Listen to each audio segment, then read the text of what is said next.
Hello future tech leaders, I'm Sindhuja. Based on my own experience, I know that learning the right skills can shape our future. What if I say learning was as thrilled as the tech world itself? There we go. A cloud foundation, that's exactly what you will experience. From day one, you will be immersed in the interactive sessions and expert-led courses that covers most of the widely used technologies in the zone of data science to cloud computing, which brings more light to the life of a techie. I'm so excited to help you and unlock the true potential of a technology. Well, then why to wait? Let's see what it unfolds. Yes, can you log into the console? Let's create another clientele for the implicit. Actually, because previously we have created the clientele for the authorization underscore grant type, right? Let's create for the implicit.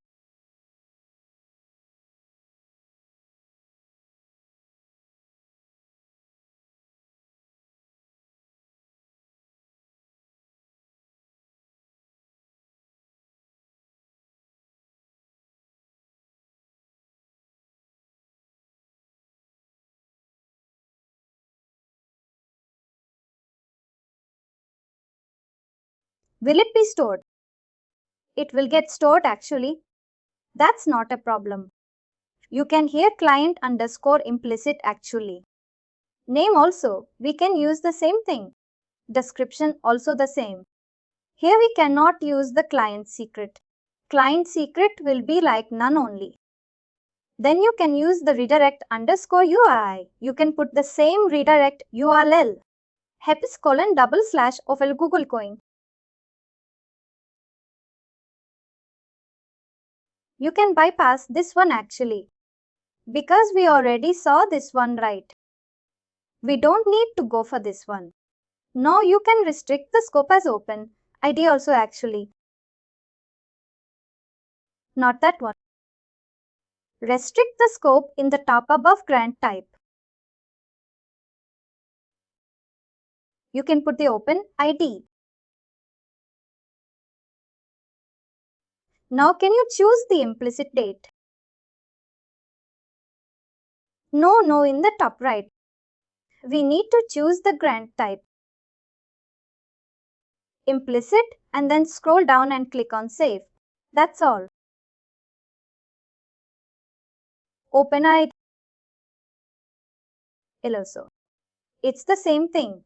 We already created the same, right? Save it. This is how we can able to configure the implicit grant type actually. It's a simple one. Now, can you go back? Now you already have that. Can you copy this and put it there in the as implicit grant type, right? This one. Paste it.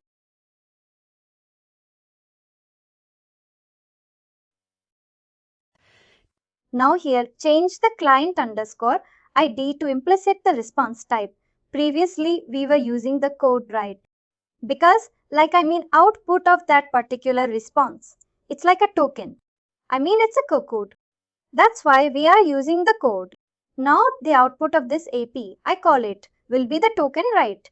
That's why we are using the response underscore type as token.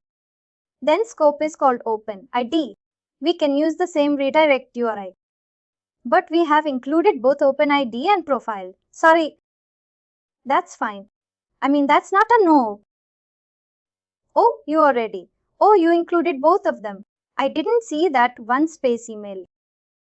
You need to give space email. After that ampersand. Copy this and put it there in the. It should be percentage point there, right? No, it will automatically put the percentage in the when you are putting the in the browser.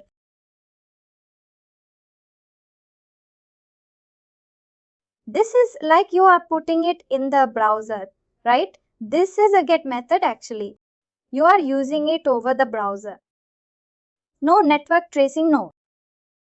Nothing is there. It will directly show the token. Oh, client underscore implicit order. Which one actually? Can you go back? Is there any issue there in the client secret there? Can you copy and paste it, this one? Is there any spelling mistake or something? That's weird. Is there any space? No, right. Let me try now.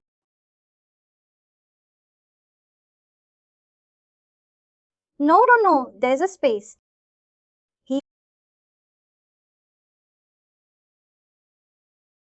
Now it will work. Even here the system. Oh, each and every line there's a space. That's why it is giving an issue actually. Interrupt. Type in your ID and password and then the MFP authentication will come. Then the token. The same thing you can able to use that. Oh, sorry 3. I thought the ping directory services was not started actually. This MFA, we are using the MFA. That's fine.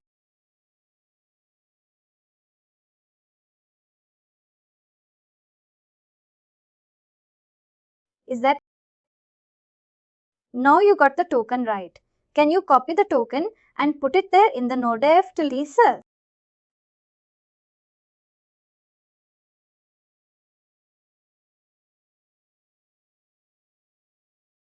The token right. This is how you can able to use the implicit grant actually. Here, if you want, you can also use that token to validate it, right? By using the by using that particular user input.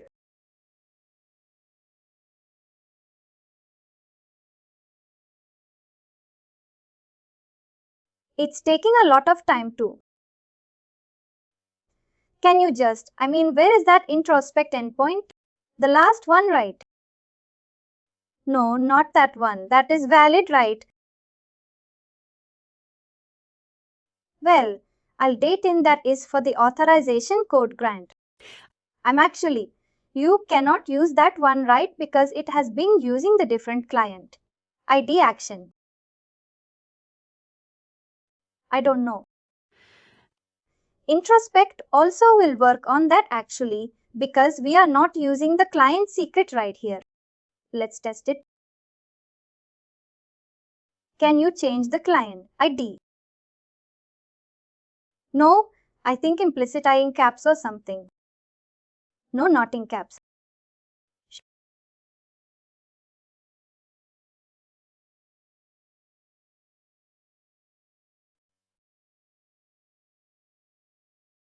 Because it is not. We are not using the client secret right. How do we validate it?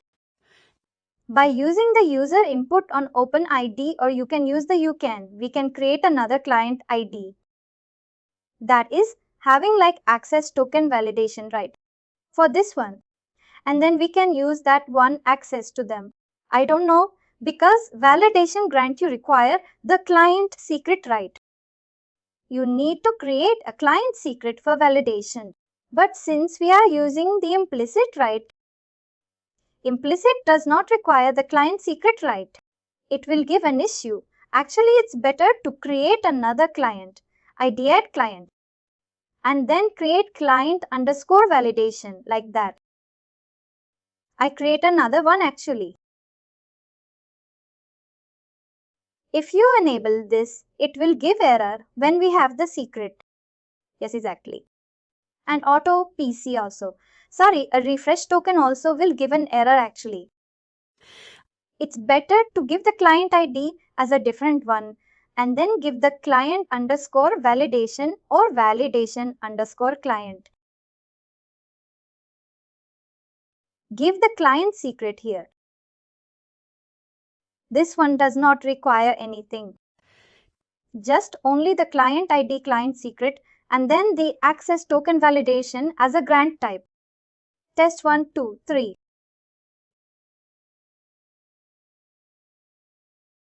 Scroll down. Scroll down. Scroll down. Choose the grant type as access token validation. That's all. Scroll down and save it. What is the token manager you have used? Access token 1, right? Scroll down and then choose the same OID policy because there are two OIDC, right? We need to use the exact one actually. Even for validation grant, we need the OIDs policy. Know you are, which I mean for that client ID which generates a token, right? That client ID is using the same token manager, right? We need to give the same thing. If you are giving the different one, right, it won't validate properly actually.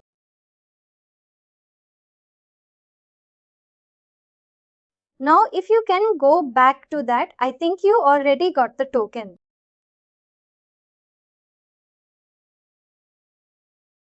No, wait. No, you need to put it there in the different one. Actually, right, you need to. You already created the copy. Click on the copied one. Click on that copied one. No, I think there is a duplicate already there actually. But this content. No, the same content, only we are going to use it actually. Only the client ID client secret, we are going to change it. And then the token detail. That's all.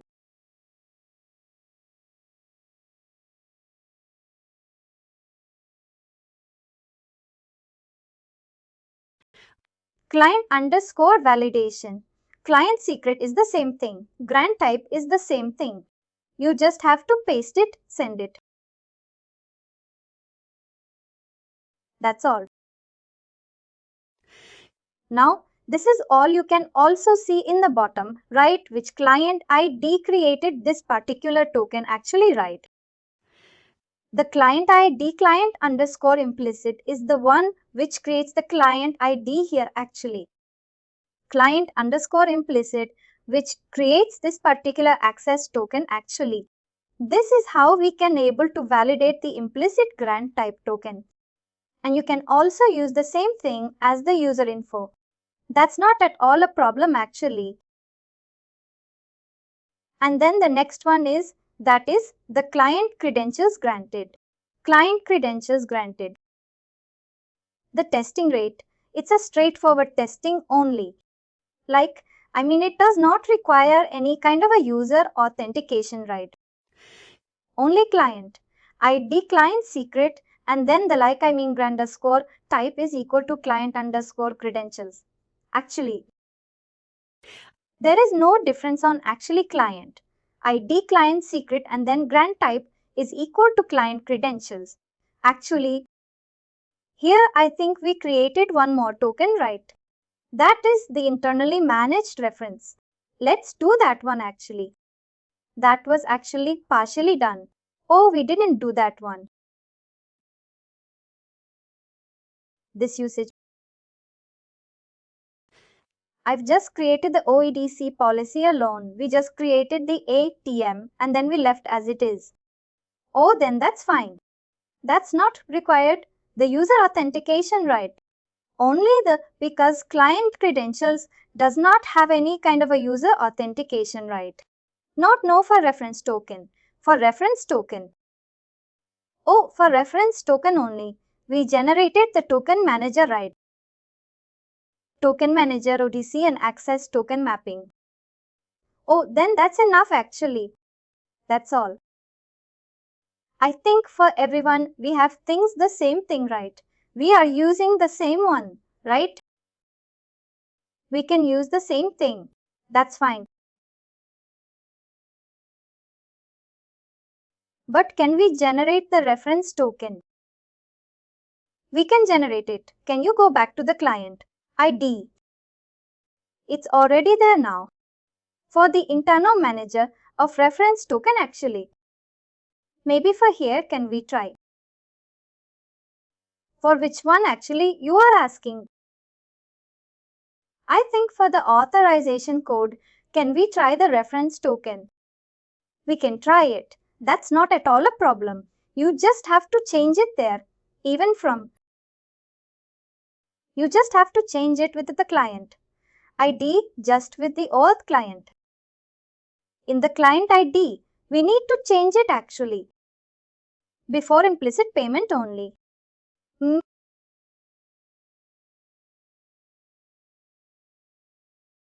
You configured it in the policy content also, right? Save it. Scroll down and save it. A policy contact is the common one, right? That's all. Access token mappings. Access token mappings actually. Applications access token mappings. I just want to check. Oh, it's already there, man. That's fine. That's good actually. The same thing which we did right. This is enough. That's fine. We can do it. Can you go back to that? Can you try the same thing? Implicit, right? You already saved it.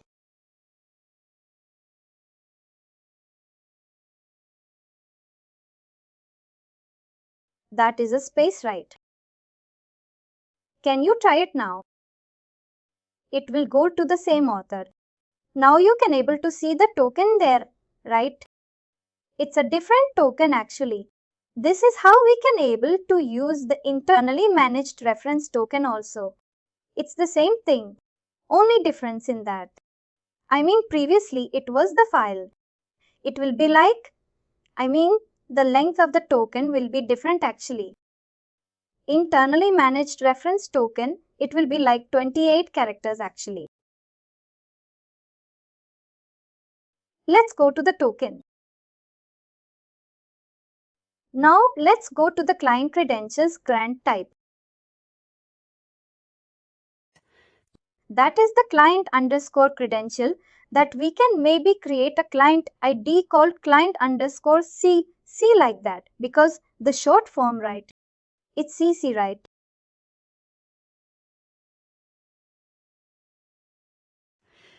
Client secret is mandatory for this one. Here you can see that it's mandatory for this one. You can also validate it.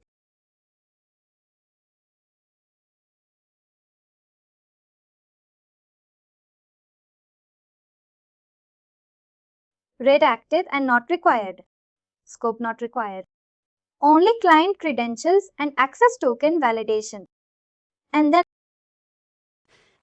if you want, you can choose the token 1 or token 2, anything you want actually. You can put it and then OIDC policy not required actually because that's not required. The OpenID, right? For this one, save it. Why it is not required OpenID? Not required actually. Because even though if you choose it right, it will be obsolete actually. No use because there is no user authentication, right? OIDC is for the user authentication only, right? It does not have the user authentication. That is not a command of OIDC, right? Even though if you enable it, it will be like, it will be obsolete. No use for the client credentials grant type actually. But authentication is done by the adapter, right? But what is the no? No, it's not there actually, right? Again, there is nothing required actually for this one. OIDC, there is no, OIDC is required only for like enabling the authentication. That means triggering the adapter for the OIDC. And then to validate the token by using the user info pinit. These two things will happen only if you are using the user authentication. If you does not have the user authentication, that is not a command for configuring the OIDC, right? This is the trigger point for the adapter in the OAuth client exactly. And also it is also used for the to manage the scopes also, right? And then you can also like validate the client ID.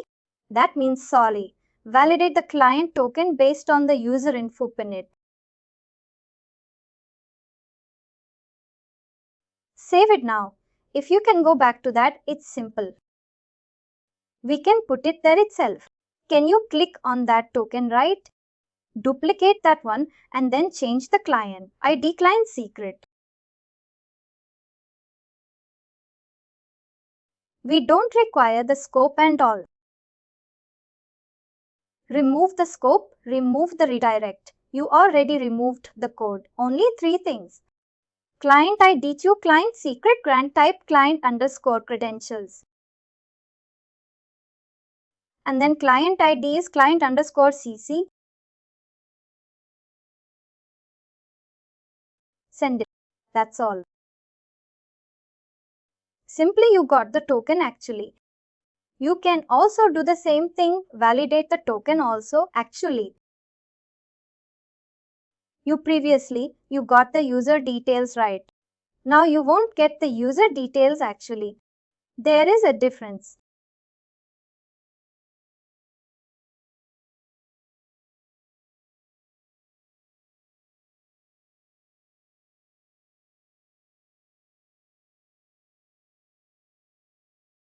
The second one.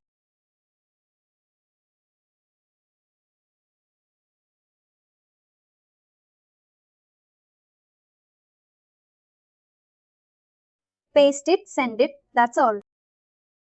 It's pretty much simple.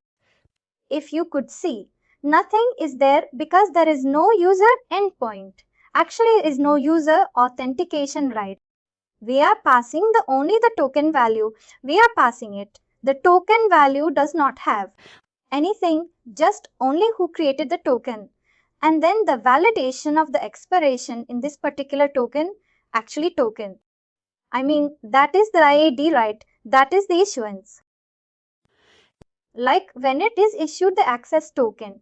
Actually the time is 10, 20 or something, right? That is the time. But why do you think this attribute is coming as empty? Because we never enable the scope, right? We are not passing anything scroll or we don't have anything, right? It is going as empty, right? Here if you pass no, it's not a mandatory one actually. The validation, right? It will expand the value scope.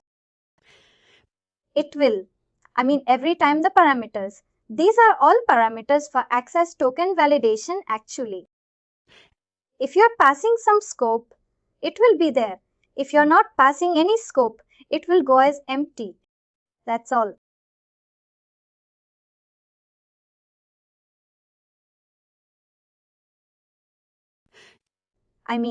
The thing is that these are the parameters of the access token, scope, token underscore type expires in and client underscore ID.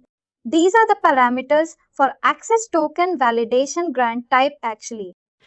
This parameter is mandatory. It will send when you are validating any kind of a token. Actually, if you are not using any kind of a scope in the token generation, right, then it will go as an empty actually. Can we customize it instead of, this token? No, actually. This is if you know Java coding and all, you can customize it in the total product itself. Actually, this is like a product specific, right? It's like, it's not like, they are not pink for it. Also don't have the capability actually. This is by the organization who introduced the OAuth configuration actually, right? The person, the ITO OAuth organization, they have enabled the SEMA, right? Similarly, I think the same organization will also enable the OAuth actually. They generated the access token validation. They generated the grant type authorization code. Grant type actually. Grant type or implicit, alright. We need to contact with them to change these things actually. These are all we cannot. These are all. It's the same thing when you are using different tools, right? It's the same kind of a configuration. We cannot change this kind of stuff actually.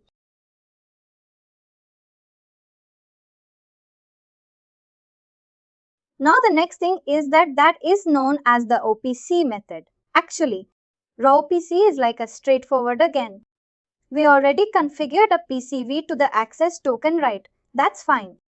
We can directly create the client underscore. ID is equal to client ID, right? Client underscore OPC like that. It's already configured and that's fine.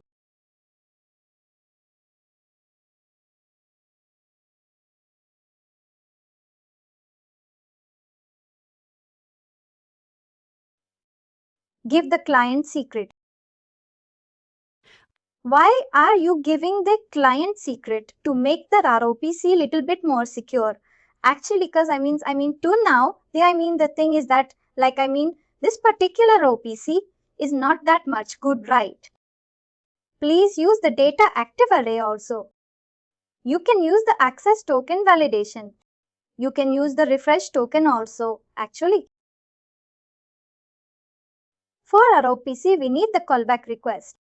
Yes, we need the redirect URL actually, where we are going to redirect, right? Only they're getting the user details.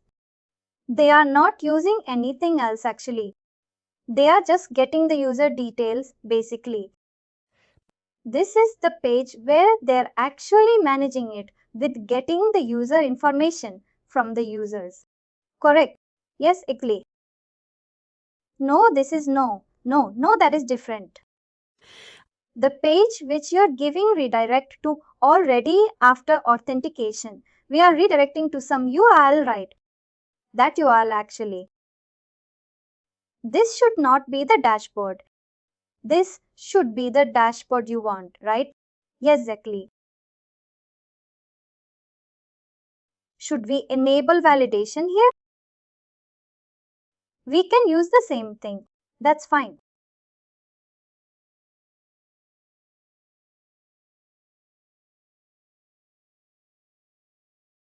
Here we need the OA recently. Which? No. Which token manager you are using it actually? Token manager 1, right? Oh, no. What is the token manager? We are mapping it with the PCV. Is it 1 or 2 actually? Can it go? I think it should be. It should be 1, I guess. 1 means we need to use the same thing actually.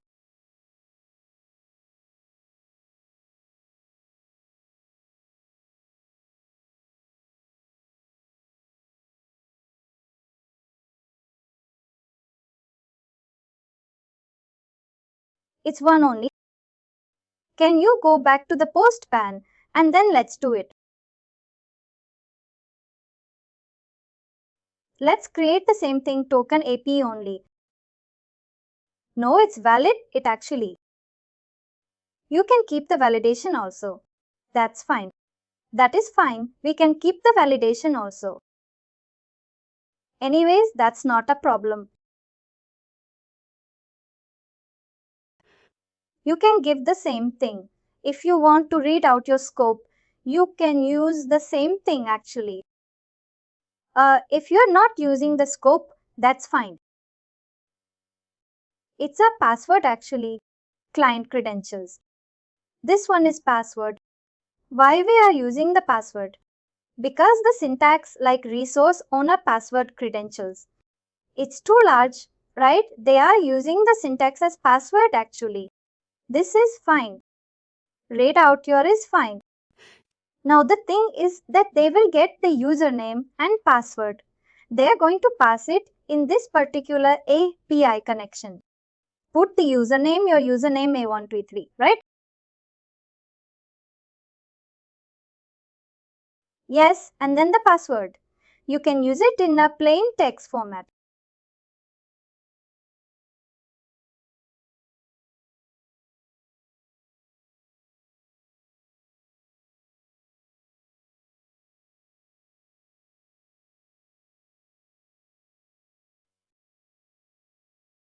Send it.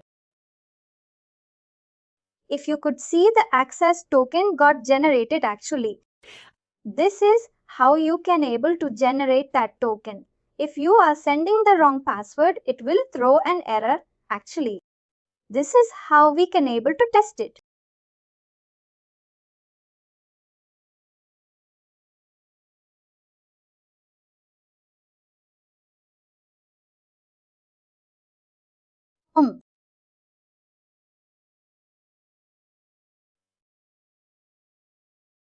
OPC and then send it. Understood till now, guys? All good. The client credentials grant type, and then the ROPC, and then the implicit, and then the authorization underscore code, right? Now the refresh token also, we have seen, right? Did we see the refresh token actually? I think we manually. We saw it in the automation actually, but we didn't do it in the.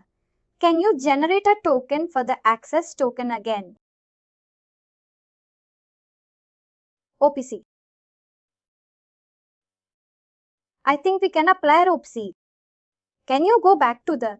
We can apply refresh token, right? Yes, we can able to apply it. Can you go and enable that one? Or it's easy.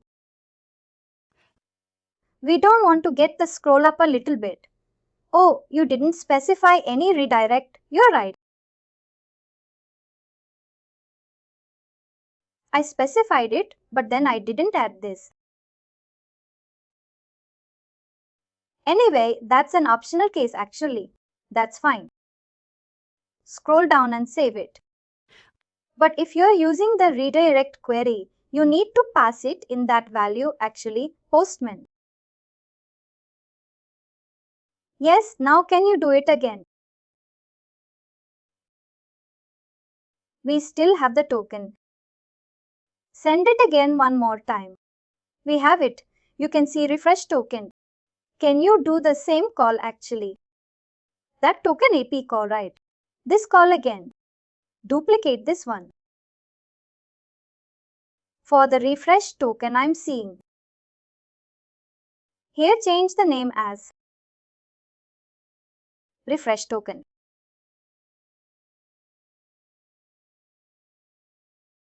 Here the body and grant type, right? Refresh underscore token. You don't need the redirect underscore URI and all. And then refresh underscore token is equal to the next line, right?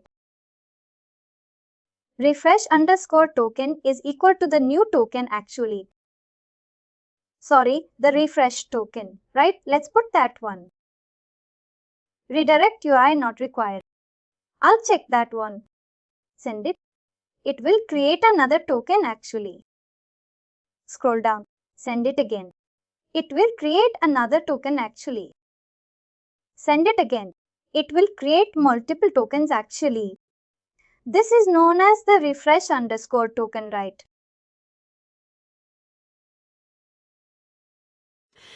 But the fresh token doesn't apply for implicit, only for authorization, grant type, and ROPC. ROPC. I don't know why they are enabled for ROPC also actually. But ROPC, we won't use the ROPC first of all. Only for authorization code, it's better to use it actually. This is how we can enable to use the authorization code and then the refresh token, client credentials, and then the ROPC and implicit. Actually, right. Now, the next one is what we can do, right? Next authorization code is rendered with the PKC method actually.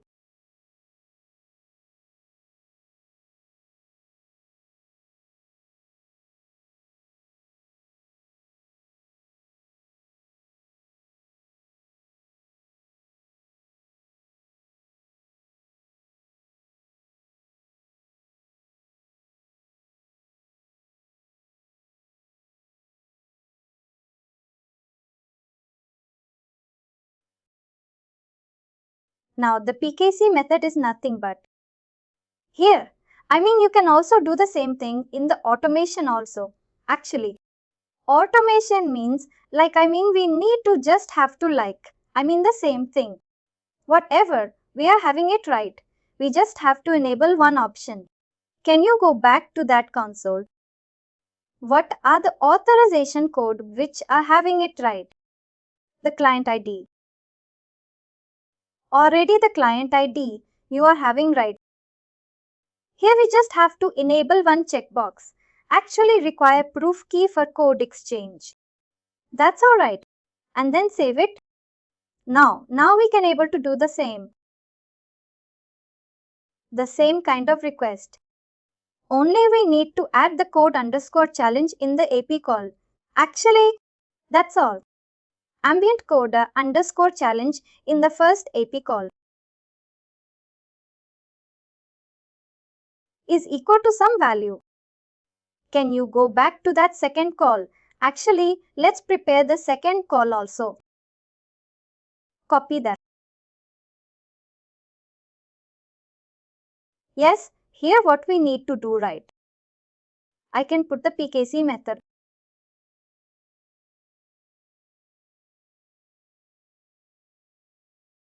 In the body, right? Click on the body there. In the right hand side. Now here, everything will stay the same. Only we need to add one more step. That is code underscore verifier. That's all.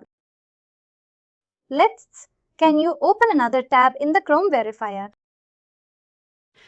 Can you go back to that Chrome browser, open another tab, and then code proof key for code challenge PKC code generator. PKC code challenge generator. Enter. Click on the second link, the ping identity itself. Scroll down. You can choose the plain format actually. Generate new. Copy. Copy the same value. Put it in both of the call actually.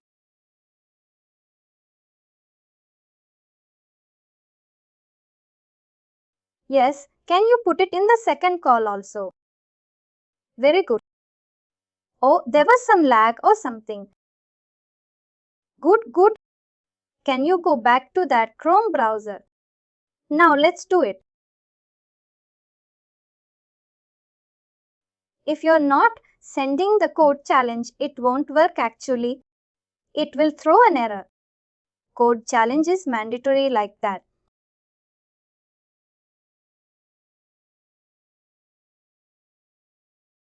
I know it still, we didn't disable this option. Copy this one and then put it there in the second call.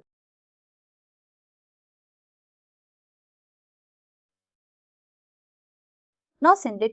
Now, if you could see, the same kind of access token has been generated. Actually, this is known as the partition code with the PKC method actually.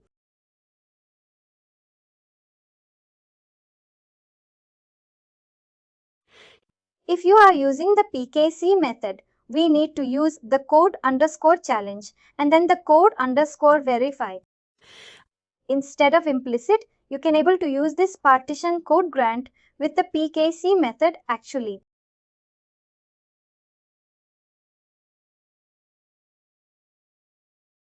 All good, all the grant types. But will it be covering the assertion grant in the name?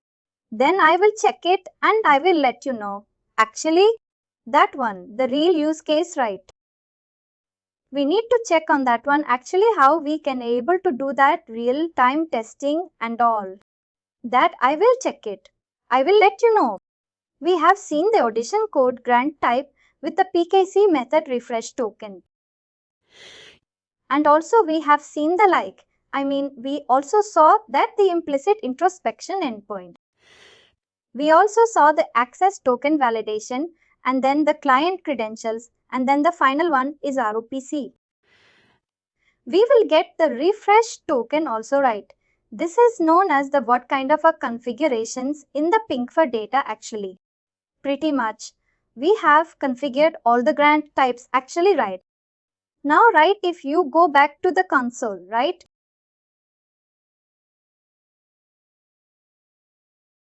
Can you go to the system?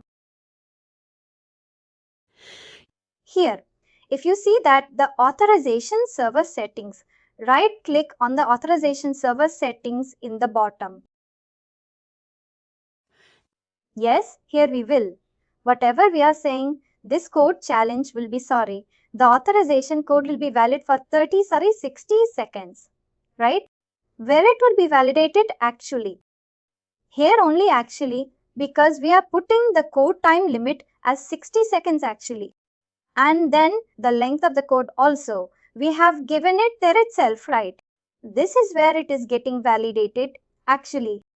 Now, as I already mentioned, write the refresh, token the global settings and alright. No, I mean code. Challenge method write plain, we can use it actually. Don't disable that option. It's all. I mean all applications which is using vector, they will raise an issue actually. Scroll down. Yes, scroll down. Here refresh token settings right. This is a global setting. If you're changing it here, it will affect all the settings. Actually, it will affect all the application which is using the refresh token. Like for example, the client ID right and then client and score ROPC. Both of them are using the refresh token right. If you're changing something here, then it will affect or impact the two client IDs. But if the application is asking for one client ID, then we cannot do the change here. We need to do it inside the client ID. The same settings. We have seen it there also, right? The same kind of a maximum lifetime, ideal timeout and all actually. Here, if you scroll down to the bottom right, go to the bottom. If you scroll down to the bottom right, there is a pause actually cross origin resource sharing settings. For example, in OAuth, right, there might be some kind of application that they are using outside the domain, right? For example, if your domain is like BOA, if they're asking for a different domain, means they might be receiving some kind of a cross origin issue.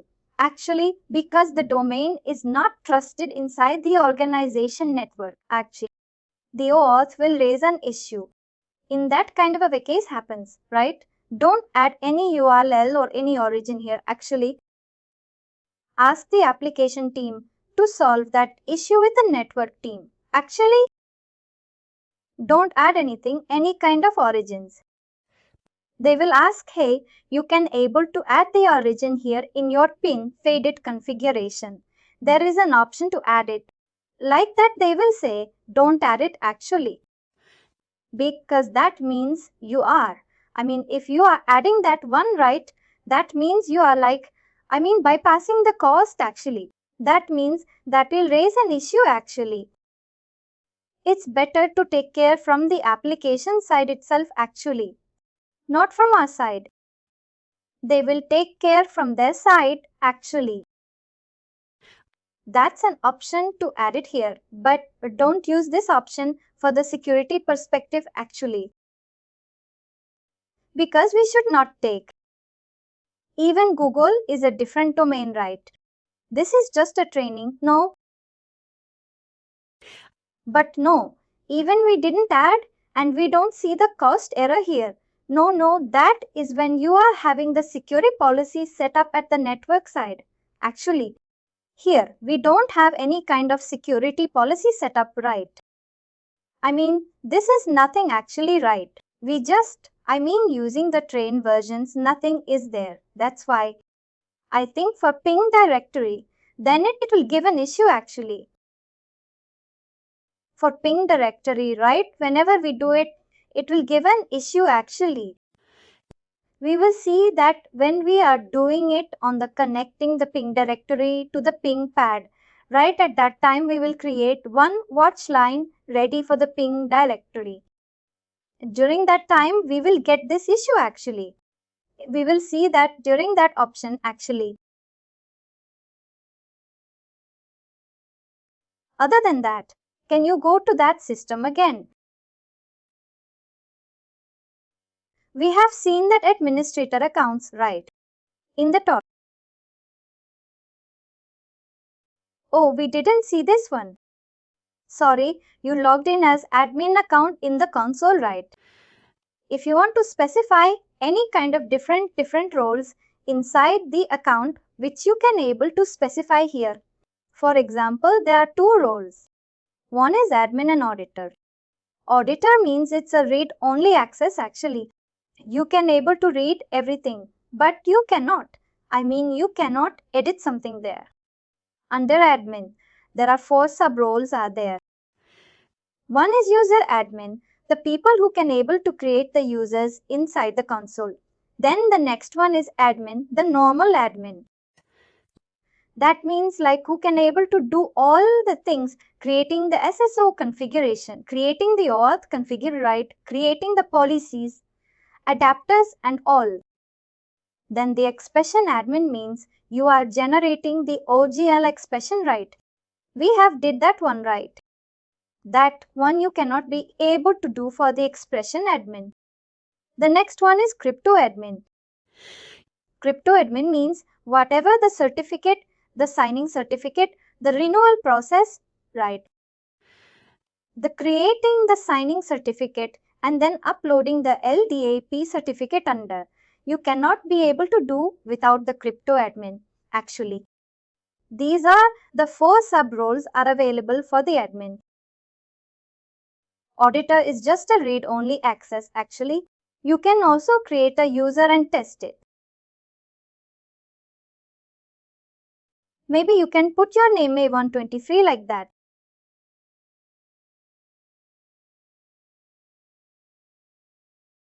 Click on next. No, that's fine. You can directly click on next. I can give some password. No, you can give some password. Generate one-time password. It will give an issue actually. It's not going to give an issue. It will generate some kind of a random value actually. Give some password there. Test 123 like that and then click on next. Can you put test upgrade of 1283?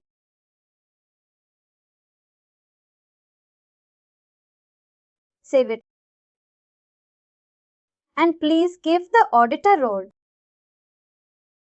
And then save it. Now log out.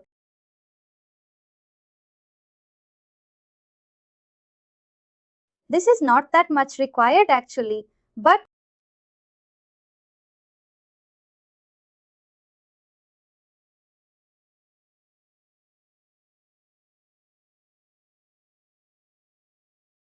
test upgrade of 1223 actually.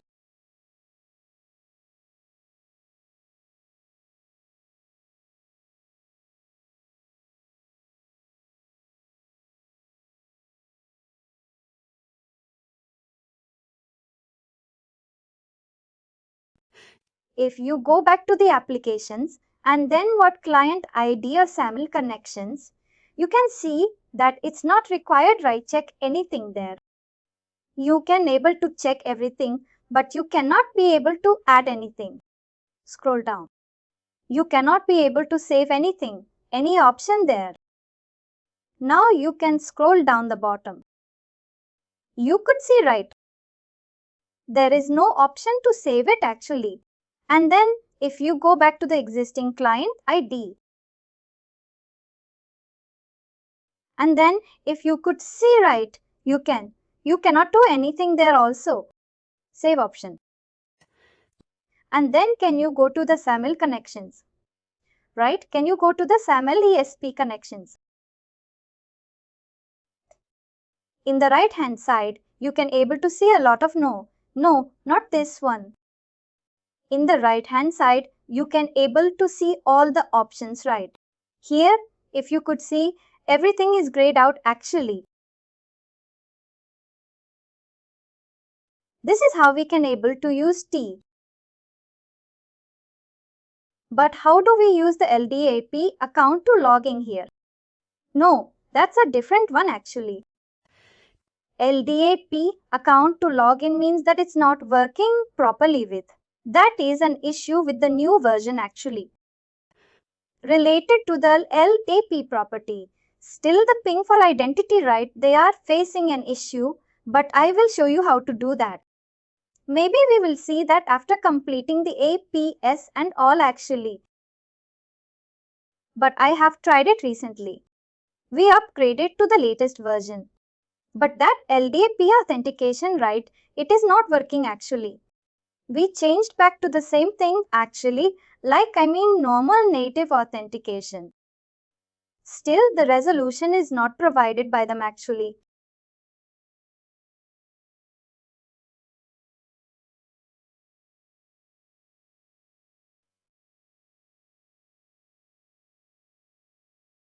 Understood, guys. Till now all good. We have seen the policies. Next we will be seeing the auth selector cycle. We don't need to dump everything, right? Because we have seen.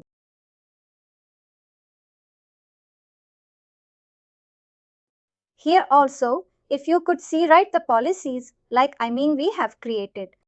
But still you cannot be able to edit anything there actually. Can you log out and log in as administrator now? Then it will work actually.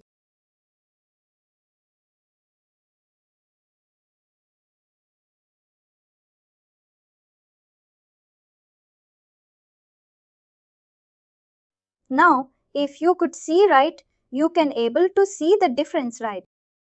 This is how you can able to do the roles inside of Ping Federate actually.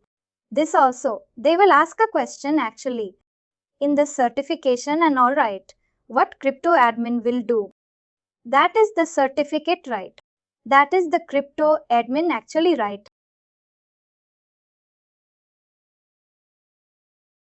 Sessions. Not that much required because we already taken care in the adapter right. Whatever, the same thing in adapter, whatever you configure it right. 60 minutes and then 80 minutes. The same kind of a configuration actually? No, nothing different actually, right? The ideal timeout is 60 minutes. And then the session maximum timeout for 80 minutes, right? The same configuration, whatever we did it at the adapt level. The same thing. We are going to put it there in the session actually. That's all.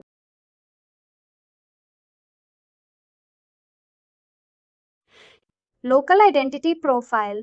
We'll be doing it when we do the Bing directly. Actually, this is the self-registration page. This one will work only for the Ping directory as LDAP since we are using the Ping directory as a LDAP, right? We will do it once we are doing the Ping directly. Actually, not on the Ping project. We will do it on the Ping directly. Because this one is not yet has been enabled for all the organizations. Actually, till now it's working only for the HTML adapter. They didn't. It won't work for the MFA adapter. It won't work for any other adapter. Only for HTML adapter it is working. It is still there in it is still there in some kind of there are some kind of checking going on. Actually testing and all. But we will see that self-registration will work actually. But right now it is working only for the Ping directory as a LDAP and it is also working only for the HTML adapter. Actually, it is not working for if you configure a MFA adapter, it won't work actually. And then if you're configuring the STD basic, that is also, it is not working only for the HTML adapter. Maybe in future they may change it to work for other adapters also actually. But we will see that. We will see it when we are doing the Ping directory. And finally, do not forget to share and subscribe to our channel.